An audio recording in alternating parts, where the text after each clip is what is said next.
mengenai potensi madu klanceng sebagai solusi pangan fungsional. Madu klanceng, madu dari lebah tanpa sengat, kini mencuri perhatian sebagai pangan fungsional masa depan.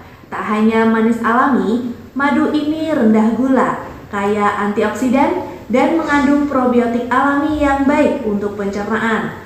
Bahkan limbah kantong madunya bisa diolah menjadi propolis dengan khasiat antibakteri dan anti kanker. Jadi madu klanceng itu atau madu dari lebah tanpa sengat atau stingless bee kenapa berbeda dari madu pada umumnya atau madu apis? Karena madu klanceng ini dia punya kandungan gula yang lebih rendah dibandingkan madu apis. Klanceng ini dia kandungannya selain glukosa fruktosa dia juga ada gula fungsional yaitu gula trehalose. Jadi madu klanceng ini sifatnya lebih asam, kemudian dari komposisi kandungan senyawa aktifnya juga lebih banyak dibandingkan madu manis atau madu apis pada umumnya.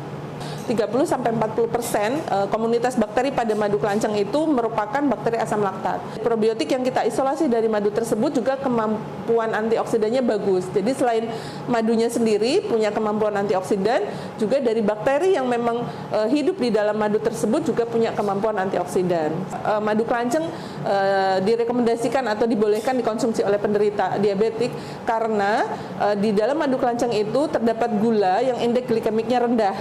Contohnya trehalose, itu tidak terdapat di dalam madu apis atau madu manis pada umumnya.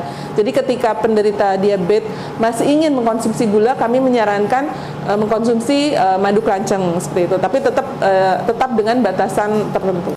Terkait dengan potensi madu klanceng sebagai pangan fungsional, BRIN melalui Pusat Riset Teknologi dan Proses Pangan telah melakukan uji kandungan untuk mengetahui efek nutrasetikal seperti antioksidan dan anti kanker dari madu klanceng. Jadi untuk mengetahui sifat fungsional dari madu klanceng, kami melakukan beberapa tahapan uji di laboratorium.